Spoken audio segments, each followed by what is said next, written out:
KBC में करोड़पति पति। सूरज के जीवन का एक ही फंडा था कि मेहनत तो गधा भी करता है, घर बैठे जो कमाए समझदार वही होता है। इसीलिए उसने कभी नौकरी ही नहीं ढूंढी। इस बात से हालांकि उसकी पत्नी शिखा बिल्कुल भी अग्री नहीं करती थी, पर फिर भी सूरज को समझाना बेकार था। टीवी में कैसे बनोगे करोड़पति का ऐड देखकर उसे लगा कि बस अब तो घर बैठे ही वो करोड़पति बन सकता है, और उसके पीछे उसने अपने सारे सोर्सेस एक्टिव कर दिए। 2 हफ्ते में उसके कलीग के साले के पड़ोसी के बेटे का सोर्स निकलता है जो कि उसे शो में पहुंचा सकता है, और सूरज उससे मिलने चला जाता है। अच्छा, तो हमें मुकेश जी बता रहे थे कि आप हमें शो में पहुंचा सकते हैं। हाँ, उसमें कोई तकलीफ नहीं है। मैं कल अगर कोशिश करूँ तो इसी महीने में आपका नंबर आ जाएगा।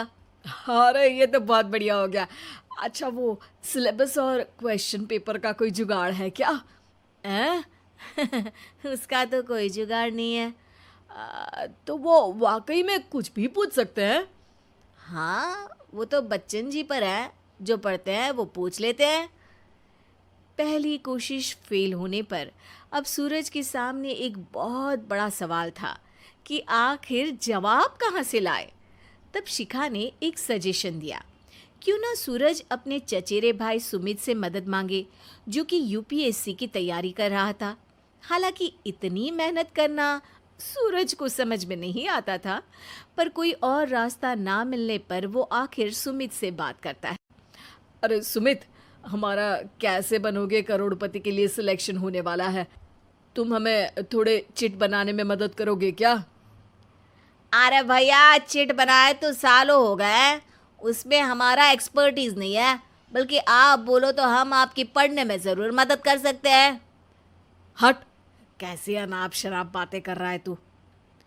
सूरज ने सुमित को मना तो कर दिया था, पर तैयारी करने के सिवाय कोई चारा उसे दिख भी नहीं रहा था।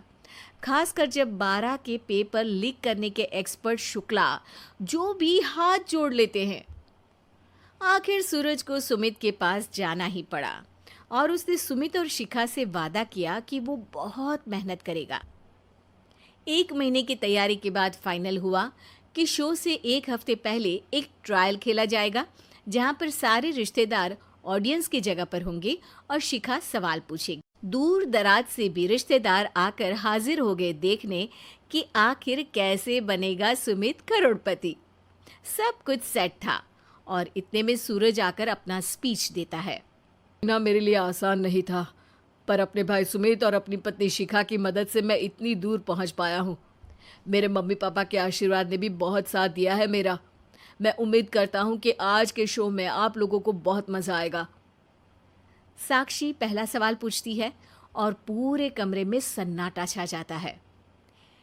इंडिया में कितने स्टेट्स हैं? 3, सॉलिड, लिक्विड और गैस। अरे रुकिए, तो ऑप्शंस तो देने दीजिए। इतने में 5वीं कक्षा का चिंटू बोल उठता है। अरे क्या मामा, आप तो पहले सवाल पर ही आउट हो गए। अरे बेटा, पहला सवाल तो ट्रायल होता है ना। अरे तुम अब देखना। देखने जैसी बात तो थी ही। सूरज को इतना शांत किसी ने नहीं देखा था। कभी कभी तो लगता था मानो सूरज आंख खोलकर ही सो गया हो। मामा जल्दी करो प्लीज, कल सुबह पनवेल भी तो निकलना है। अरे हट, कंसंट्रेट करने दे मुझे। 3 सवाल में 3 लाइफलाइन खत्म हो चुकी थी, और अब चौथे सवाल पर भी सूरज का मौन नहीं टूटा। पर सूरज अभी भी हार मानने को तैयार नहीं था। उधर हर कोई सूरज को छोड़ सुमित को देख रहे थे। आखिर सुमित ने ही तो पढ़ाया था सूरज को। गजब बेइज्जती है यार। अरे बेटा, तो बाप का, दादा का, भाई का, सबका नाम बुड़वाएगा। अरे 3 लाइफलाइन ले ली तो भी तेरा कुछ नहीं होना है। अरे कोई इतनी बात करता है क्या शो पर? अरे बेटा, शो पर तेरे जैसे भी तो नहीं आते ना। सूरज की ये जंग आखिर 1 घंटे बाद 5वें सवाल पर खत्म हो गई, जब उसने इंडिया के नेशनल बर्ड का नाम कहा, कौवा। बेटा मजा तो बहुत आया, बस थोड़ा टाइम पर खत्म होता तो आनंद भी आ जाता।